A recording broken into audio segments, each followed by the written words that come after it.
Okay, everybody, welcome to the latest episode of All Too Real 2. My name is Michael E. Cullen II, and with me, as always, is... Sesame, Abuse is Bad, and Carta. That's a good, concise name right there. Thanks. And, do you feel that name? Do you believe in that name? I do. Okay, that's good. Because abuse is bad. It is. Yes. I don't know about more than one abuse, but abuse is definitely bad. Yeah. But several abuses, I'm not really sure about. Well, they're bad too. Oh, wait. It's multiplication. Oh, you mean like the word abuse? Oh, yeah. I get it. Okay. Yeah. I got confused there for a second. Oh, that's fine. Because for a second I almost thought you said a Bruce, and then I was really confused because I was like thinking that, maybe you just didn't like Bruce, Bruce Wayne or something. Bruce McCullough or Bruce Campbell or some other Bruce, So yeah. Or my stepfather Bruce. I hope you don't have issues with him because he's I don't have issues with them. No. I only met him twice, but I don't have any issues with them.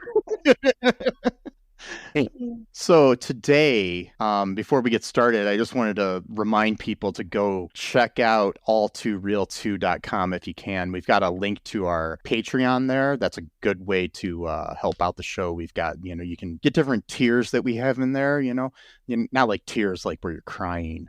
Because if you want us to sell you our tears, we can. I'll take the money for them. Yeah, I can make myself cry. All I just got to do is think about the world, and then I'm crying in like 5 minutes. But we could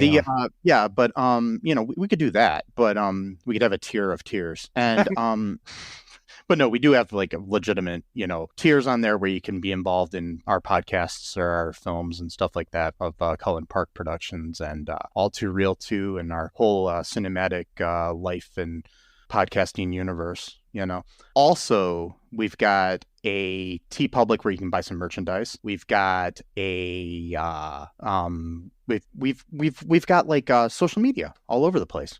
Check that out. Also, give us a 5-star review wherever you can give a review, or I will really cry, and then I'll make sure I get like a jar that I can catch the tears in. And that would be good. Now to the topic at hand, which sometimes involves a backhand. Whoa. I won't bark. Well, no.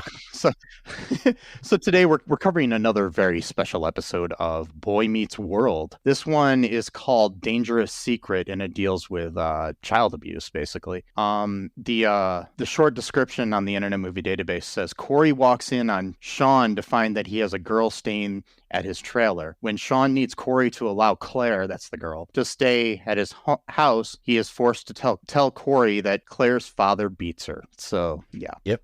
So basically, that's what happens. We've got this girl, Claire, that we never see before this episode and never see after. Like most sitcoms where you just got these one-off characters that is like the central focus of an episode.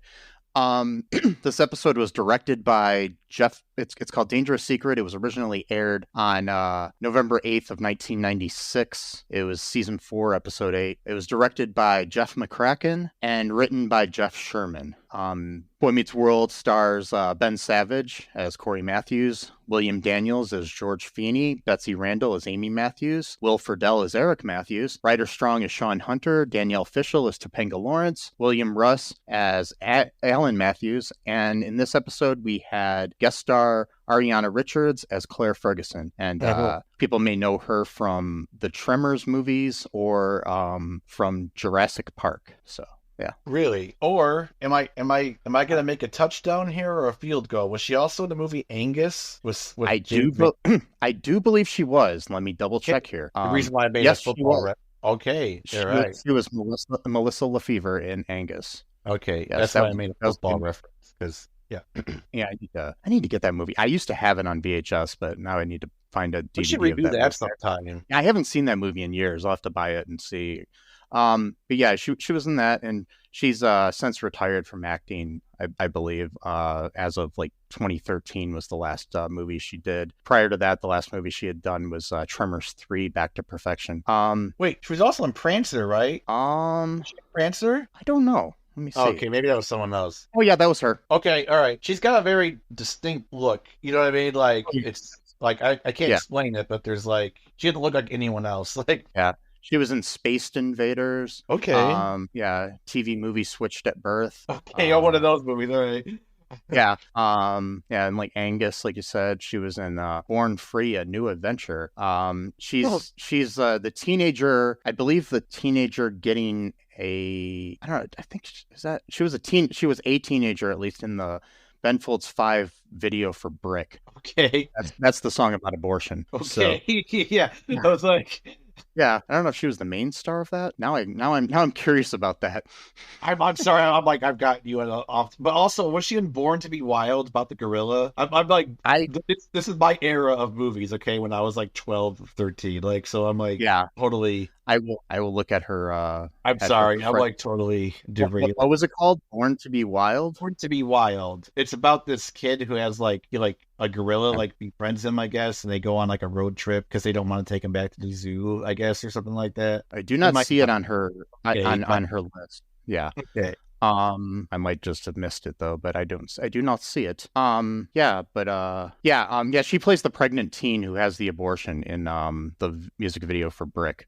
Okay. Which is like the first like top 40 hit song about abortion, I think. So that's crazy. Maybe not the first, but it was definitely, a song that people sang along with before they saw the music video and had no idea what the hell the song was about. They're like, this is a really cool song, bro, and stuff like that. And no, wait, you also had the anti-abortion song for Seals and Crofts back in the 70s. Oh, yeah, that's true.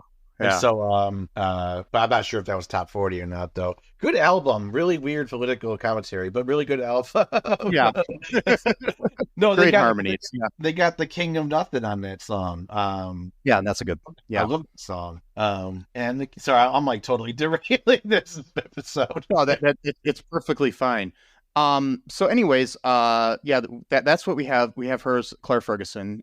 So what are your initial thoughts of this episode? It was pretty decent. This is probably around the era when I first started watching Boy Meets World, around 96, 95. So I think I kind of remember watching this when it came out. I think they did a pretty decent job of It's a lot better than the cult episode when Shawn joined the cult for 30 seconds. And then they're in the same season. This one came first and then the cult one came after. Wow. So they didn't improve. They went the opposite way. Well, I'm not sure. Maybe it was filmed later. I don't know. But the cult one did have some good, scenes with Mr. Matthews and stuff like that and Feeny, but it was still Yeah, but I liked it. I thought it did a decent job of, sticking to the theme of the show. Because I know a lot of these episodes that we've talked about, it's like the entire vision of the show changes just for that one episode. And then it's kind of weird. Yeah, it does kind of with this. The tone changes in this a little bit than some. Because with Boy Meets World, you would have like a really serious kind of episode one week, but then the next week, you've got Eric being a weatherman or something. So it's just kind of weird. So it's like, yeah. But I love Boy Meets World. It's like I think it's like one of my favorite sitcoms of all time for some reason. Pretty good. Yeah. And I've seen every episode probably about 30 times, and I'm not exaggerating by one bit. I've memorized so many lines. Yeah. But yeah, this was I think it was a decent episode. It's probably, in my opinion, the darkest episode, or at least one of the darkest episodes of like these very special episodes that I think was made around that time, at least in the 90s. So yeah, because it really covered the issue pretty well. I mean, we did a previous episode of Full House where there was a boy being abused, and I think this episode covered it a lot better, in my opinion, than the Full House one. Covered it up much like the bruises gets covered up with makeup and stuff like that. Sorry, yes. That was not what I tried to be. That was dark. I was just trying to be sarcastic, but like, it's okay. I started out the episode making jokes about the word abuse. So I know. Is this a single or plural? I know we're such great kids. Yes. I will try to include something about abuse in our show notes for people if they need help. Just letting you know. May do a I don't know, something up front if you guys haven't heard it already. I might have a warning about it, but if not, just letting you know what we're getting into. I'll just do it now. Basically, we're getting into abuse here in this episode. So yeah, if that's a trigger, come back next week or go back and listen to an old episode. Check out our review of the Tooth Fairy 2. That'll be a good. Unless you have something about teeth. Unless teeth trigger you, then you might not want to. You want to do Kindergarten Cop 2 or something like or something else. Yeah, that's a deep cut. But, yeah, do Honey, We Shrunk Ourselves. Well, that actually has some issues too that we talk about. So, anyways, one of the actors.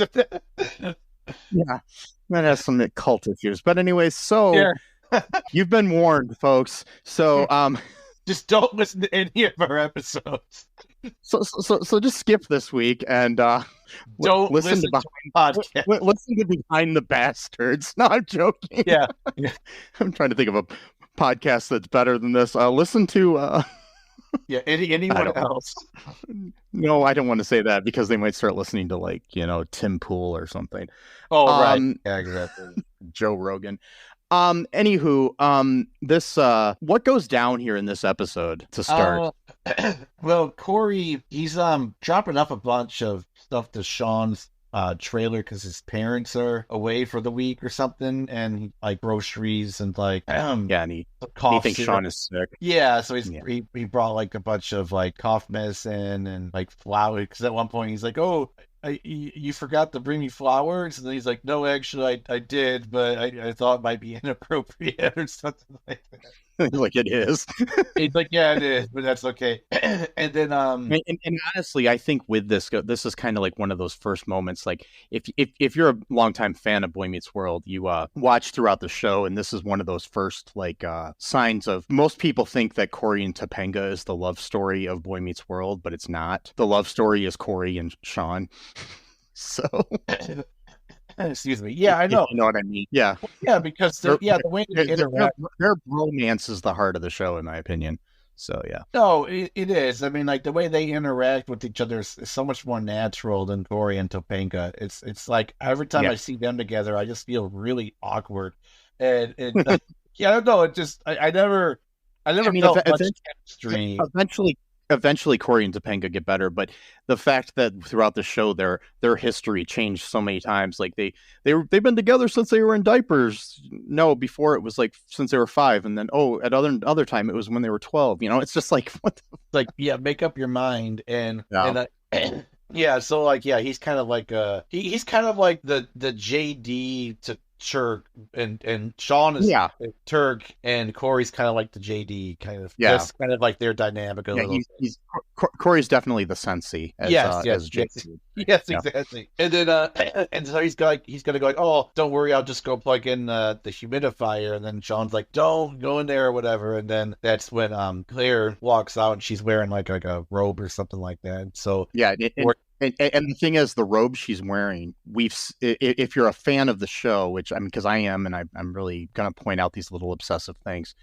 it's a bathrobe that we have seen Shawn wear in previous episodes. Okay, so we know we know that it's Shawn's bathrobe, so it kind of implies something that didn't really happen, but so and so Cory thinks that they hooked up, and so he walks out kind of like feeling embarrassed, and Shawn's like, "Hey, it's not what you think," and then Cory's like, "It's okay, man, like you should have told me you didn't want anyone to come over, whatever, it's fine." And he's like "Please just trust me on this one, okay? It's not what you think, but I really can't tell you what's going on, so just keep this a secret." And he's like, "Fine." Then he ends up going blabbing about it. I forgot who he tells. He tells Topanga. That's right. He tells Topanga about it. But basically, the reason he tells her is because he's thinking that he goes and tries to basically have sex with Topanga. Oh yeah, that's right. I forgot about that part of the story. Almost trying to force himself on her, but it's like okay, but I don't know about that. He just was acting really weird.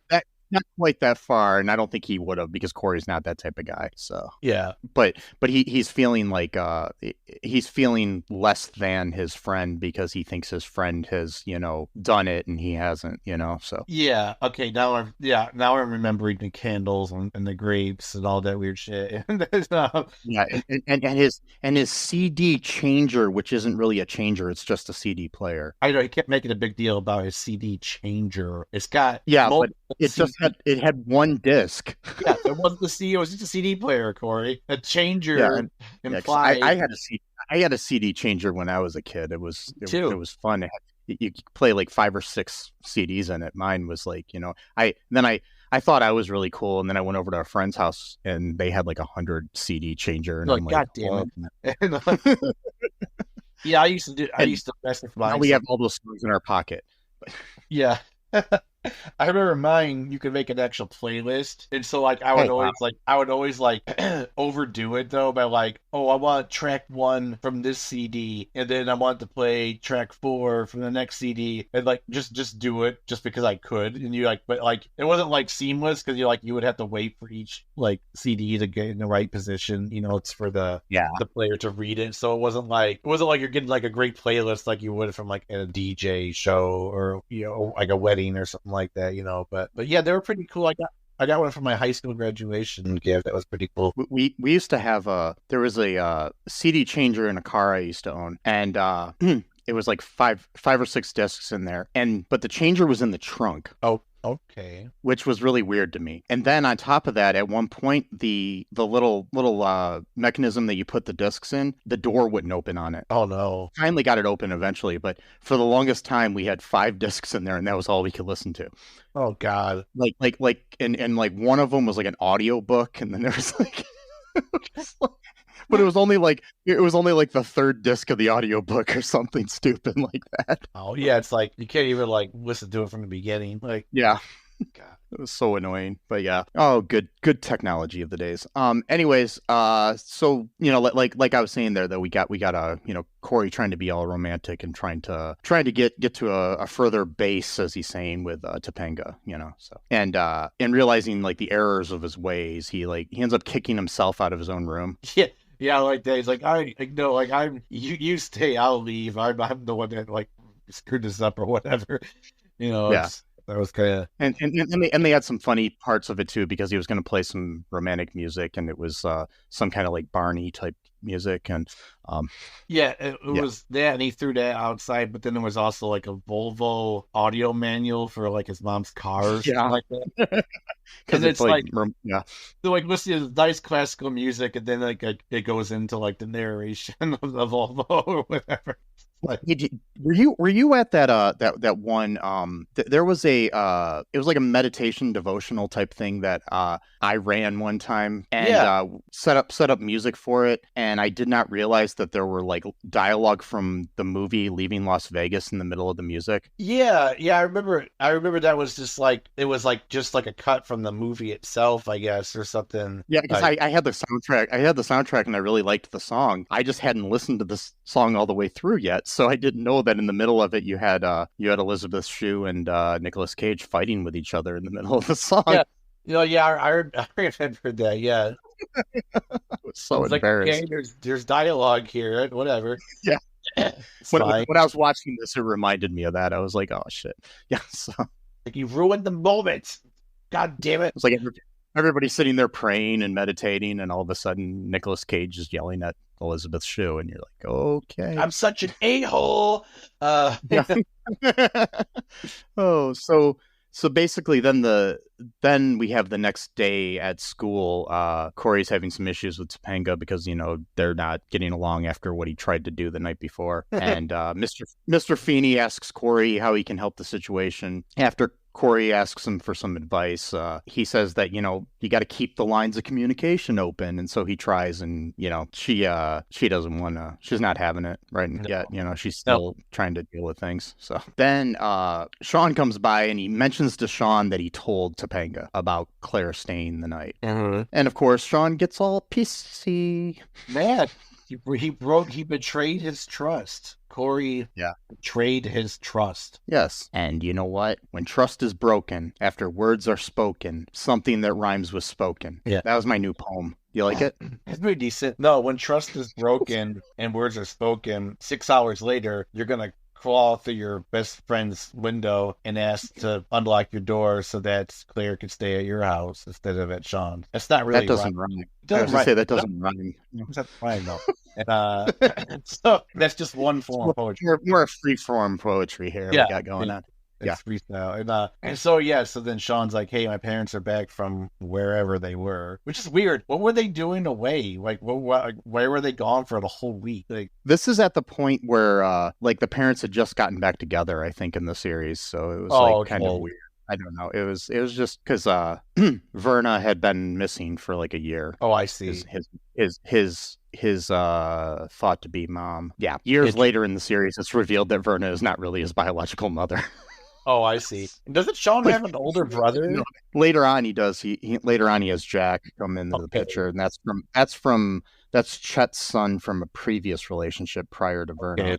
But then also there was a relationship before Verna that actually gave him Shawn too. So it's like. That's a very confusing timeline. And then there was another half brother in an episode that we only saw in one episode and never saw again, who lived at the trailer park. Yeah, it's more like they never mentioned it again. And yeah, it's one of those things. And they jump grades in the show too, like it's like different things. Come on, guys! There's no continuity in the show. Get it together. Come on, guys. I mean, Morgan gets replaced by a different actress, but that happens in a lot of shows. But still, So. True. That's not abnormal. They should change the show to Boy Meets Multiverse because there's so many different timelines going on. Continue. I can't think of the word. God damn it! But I'm at that. God damn it! I'm at that age where like I can't find the exact perfect word I'm looking for. I can find a replacement word, but it's not the one I want to use. Yeah. Were you thinking a continuum or? Yeah, that's what I think it was. Some kind of continuum. That's not even the word. It doesn't matter. Who cares? Yeah. So it was a dumb joke. I was just trying to make as a funny throwaway line. It didn't really work. I think our fans will forgive you. Sure. Let's hope for that. And so Claire stays the night. We're getting so off track. Claire stays the night at Cory's. Yeah. She's got a bruise that she's hiding, but then under her coat. But then Cory's like, Cory's being like, a good host. So he's like, oh, let me take your coat. And she's like, no, that's fine. And then he ends up grabbing it away. And then she sees all these bruises on her arm. And she's like, oh, I'm such a klutz. So I ran into, which is weird because Cory says something to like, yeah, I ran into a door. And I'm like, wait a minute, isn't that the exact line from the Full House? I ran into a door named Dad or something like that. He said I've ran into a door about 10 times. So yeah. Oh, okay, I see. Yeah, and then, and then in the Full House episode, that's what whatever it was a door named Dad. Yeah, door named Dad. Which I always wanted to make a band with that name when I was younger, but I figured even back then it's probably too insensitive. Well, if you never explain what it means. It might not mean anything. Yeah, it might just be like, that's weird, why I just had this door that I really relate to that I consider my father. Yeah, this guy just named his door and named it Dad for some reason. Why not? Why not? Yeah. Then, but it does kind of bring up problems though, because like when you say like you open the doors, I mean you open your dad, like you just tear off his body or whatever. Sorry, that was weird. Then there's other issues completely. It's like, yeah. And so she's it does bring me really, more meaning to like, I really just wish my dad would open up. Exactly. It's a whole we can find a whole slew of meaning from all this very deep subject matter that we're apparently making into a joke, which is not a joke. It's not a joke. It's a very serious topic here. Yes. I'm sorry. I'm a little bit loopy here. It's Memorial Day when we're recording. It's okay. And my niece just randomly yelling for some reason right now. Okay, whatever. Fine. And she'll be all right. No, she's fine. And don't worry. I was gonna say, when we're talking about people being hurt and your niece is just randomly yelling. If she starts screaming, I'll come out and check out her and see. No, there's other people. There's other people here. Okay, she's not left alone. But yeah, I'm not just like letting her fend for herself or anything like that. Yeah. I'm not that bad of a person, okay? But no, so she's like, yeah, can I get a glass of milk or whatever? And he's like, yeah, sure. And so he well, that was, she kind of said that to deflect because he was gonna launch into some kind of Yeah, like, I and know I at should. first they saw the there's an important part too that right before that though she points out the picture of the family above the mantle and says they look nice, and stuff like that, so that's important later, but yeah. Oh yeah, it is. He's like, yeah, they are nice people. And then he's like, yeah, I know it's not my place to tell you what to do or whatever. And she's like, actually, can I get a glass of milk? And he's like, yeah, sure. So he gets the milk, and she's already sleeping, which I always hated that in TV shows. No one goes to sleep within 20 seconds of laying down. Like, come on. I don't know. And Some people do. maybe, but I just can't relate to it. I don't know, like, especially if you've already been Yeah. up and I mean, about. I know, like, when my niece was a baby, that would happen, or when she was really young, not like, Sure. not like a major, but still, And there have been times where I just, like, my head hits the pillow and I fall asleep, but that it's been like about 20 years since that happened. But yeah, still, There you go. Yeah. Since I started to care more about the world and the dangers of the world keep me up at night. So Yeah. yeah. Well, much like a dangerous secret would keep you up at night. Yes. You see what I did there? I see that, and that is good. I think people should join our Patreon just for that. I said that to hit your line or whatever you call it. Yes. Well, what's the phrase? To titular or titular? Titular, I think. Yeah. I said the titular. There's a sketch from an old TV show where they have a whole thing about that, which is funny. And Yeah. I can't think of the show right now. God damn it! Why can I not think of these shows or these words? I think I'm getting dementia early. It's because we're all getting old. It Yeah. happens. It was You needed to take that. You needed to take that part out of your brain so you could remember that Grubhub delivers more than just food. Yeah, I guess. Sure, they do liquor now, I guess. At least that's what the commercials tell me. Is it Grubhub one of those, or Uber Eats, or one of those? Give a shit about these I don't stuff. Fuck them. They're all stupid, but I know there's some commercials with like Jennifer Aniston and stuff. Anyway, so Yeah. So she falls asleep and then talks to Shawn about it, I guess, or something. I don't know. And well, this is the B plot is Mr. Feeny is weirdly trying to we already did that one. Never mind. God damn it. Yeah, he's trying to give him good advice. Feeny's not really in this episode much.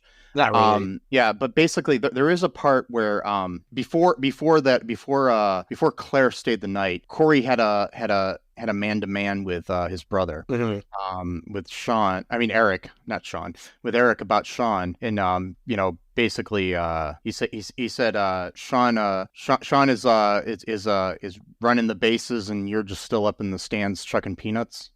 So yeah, which was a good line, actually, I think. So yeah, I don't even have any. Be good. Yeah.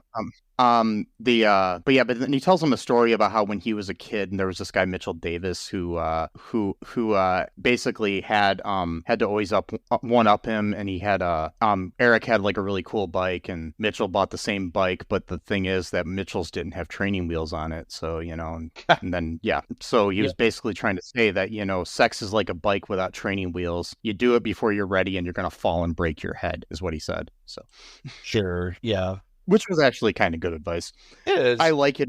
I like it on the show when there's a lot of episodes of the show where at least early on, where Eric was like kind of a jerk to Cory, but I kind of like it when he's still kind of slightly older brother jerky, but he's like nice to him and gives him good advice. So yeah, that's always good. Yeah.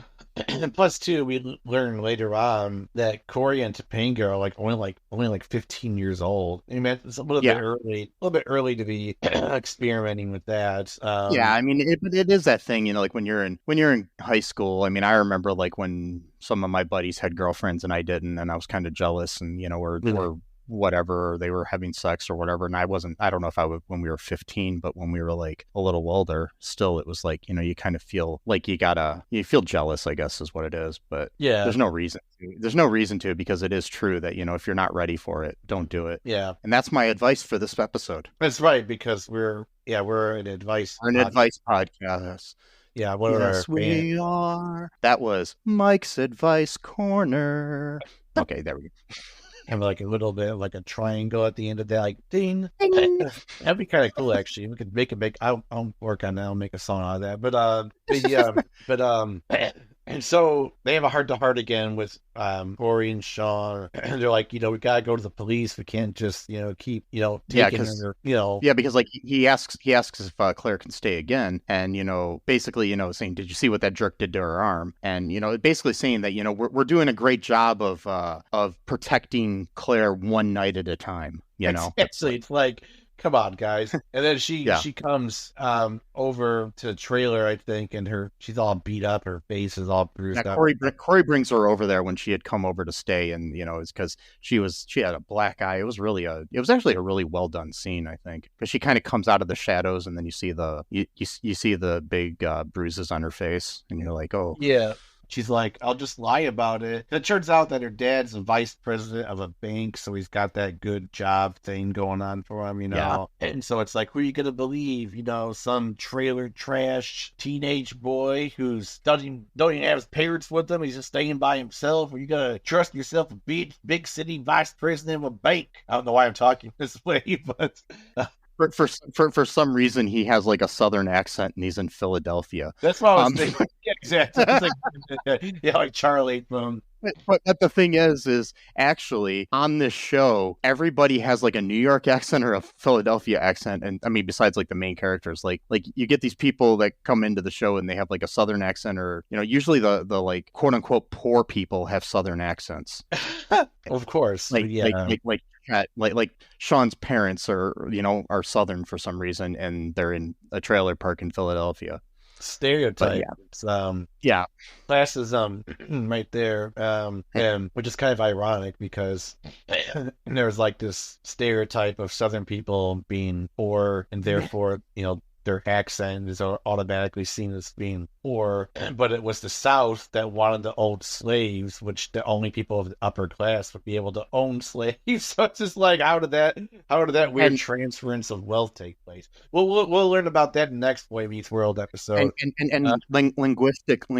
Linguistically and speech wise, the Southern accent is actually closer to a British accent than a normal American accent. So yeah, I guess that makes sense. And there's talk that most of the time the people in the United States, like especially the Southern people, probably sound more like what George Washington and the ilk would have sounded like when they came over. So yeah. I can see that. Yeah, that makes sense. And so Cory and Shawn are then trying to sneak her back into Cory's house. But at this point, Cory's parents figured out that he's been leaving, I guess, or whatever, during the middle of the night.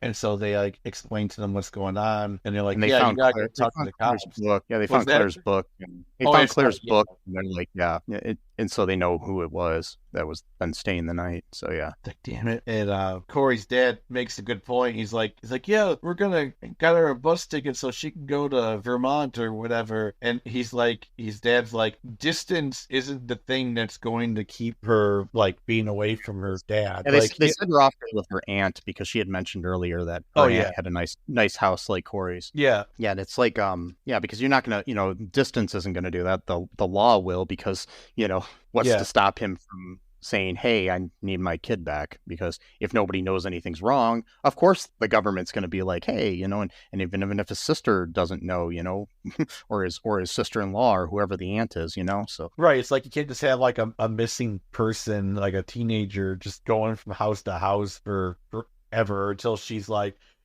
I'll be 18 in like 2 or 3 years. Like, okay, so for 3 years it's going to be like she said she had a year and a half left of high school, and then she would be fine at one point. Yeah, so you're going to be couch surfing for a year and a half before but she was afraid, because he's like a vice president of a bank. Yeah, he's got connections, and you could say Shawn beat her because he's trailer trash or whatever, Yeah, and Shawn does if criminal behavior. So basically, then the Amy and Alan drive Shawn and Cory to the police station to make a report about what was going on, and then we find then there's a scene days later that Cory and Topanga seem to have patched things up and are looking at photos that Claire had sent them, and Claire is very happy in Vermont with her aunt, and her father is in counseling and a rehab center. And they hope the two can see each other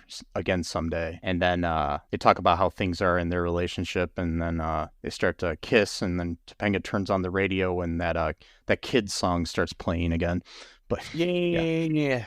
Which there was another thing earlier where Mr. Feeny, way early in the episode, Cory had thrown that CD out the window at the first time when he tried to seduce Topanga, and I guess it went flying into Mr. Feeny's living room. So. Yep. So there's a little bit of I guess attached at the end of the episode when it originally aired. There was a clip of Ben Savage, Danielle, Fishel, and Ryder Strong delivering a public service announcement about reporting abuse. It was replaced in syndication with an announcement of the National Childhood Abuse Hotline delivered by Ryder Strong. At one point, Cory mentions Shawn blowing up a mailbox with a cherry bomb, as well as him stealing Turner's bike. A callback to seasons 1, The Fugitive, in which he does blow up a mailbox with a cherry bomb. And then season 3's I Never Sang for My Legal Guardian, which he almost steals Turner's bike. He didn't totally, but yeah.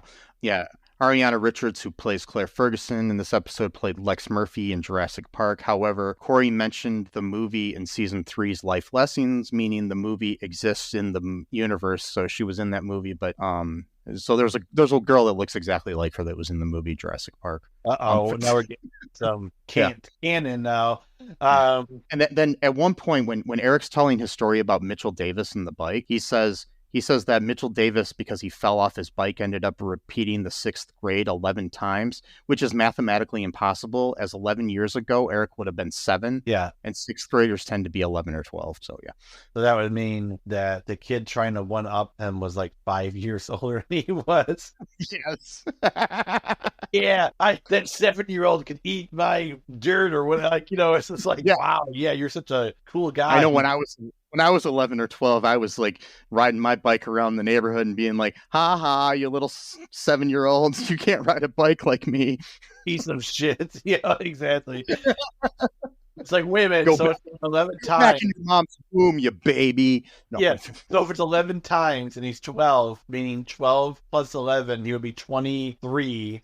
No way they're having a 23-year-old in the 6th grade. Yes.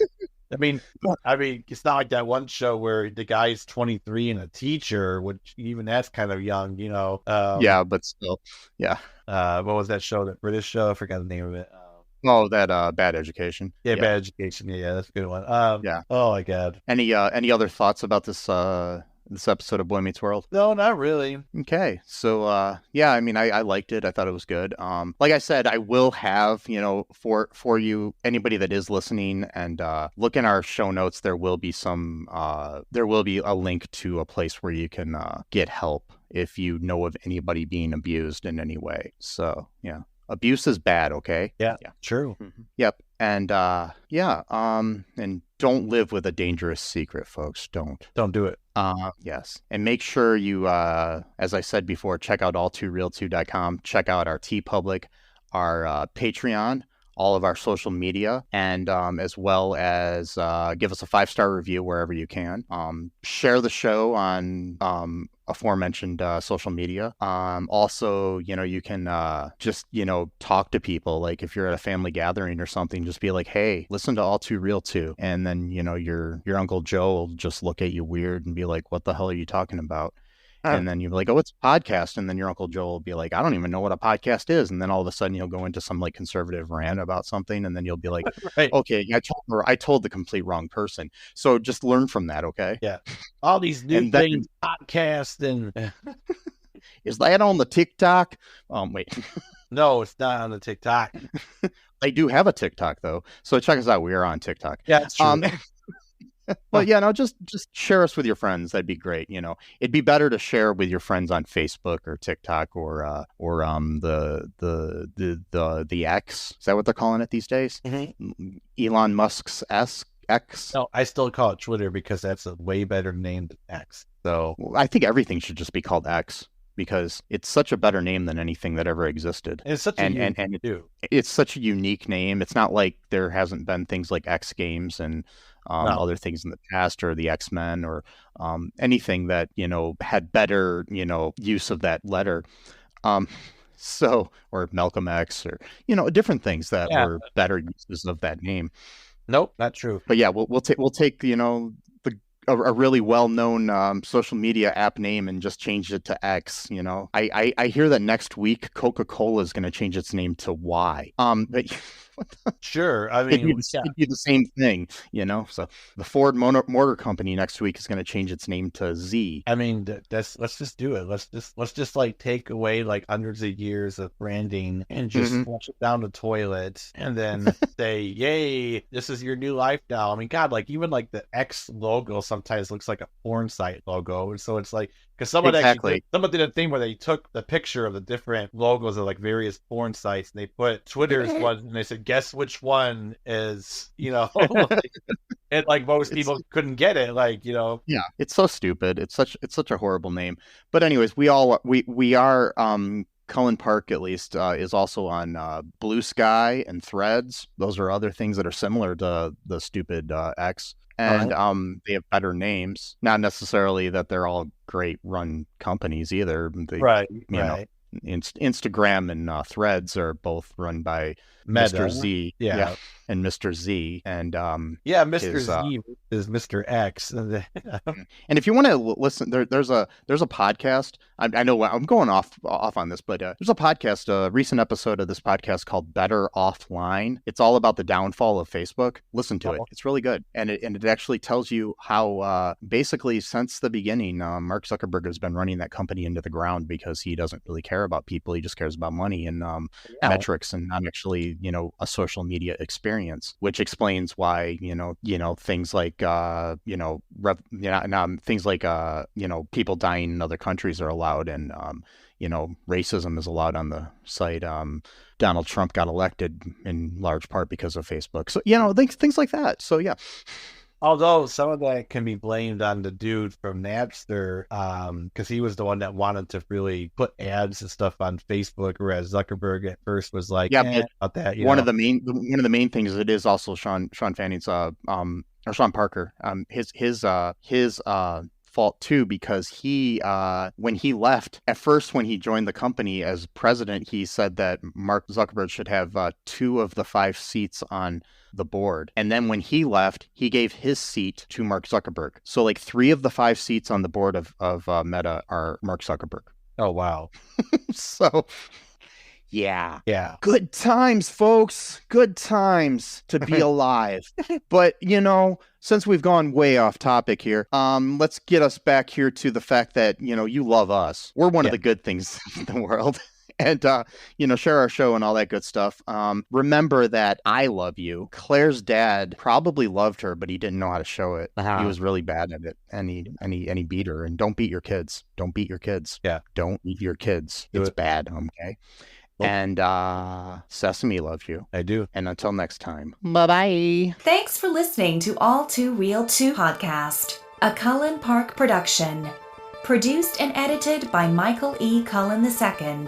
Music by Matthew Hawes. Subscribe and share the show. Visit us at cullenpark.com.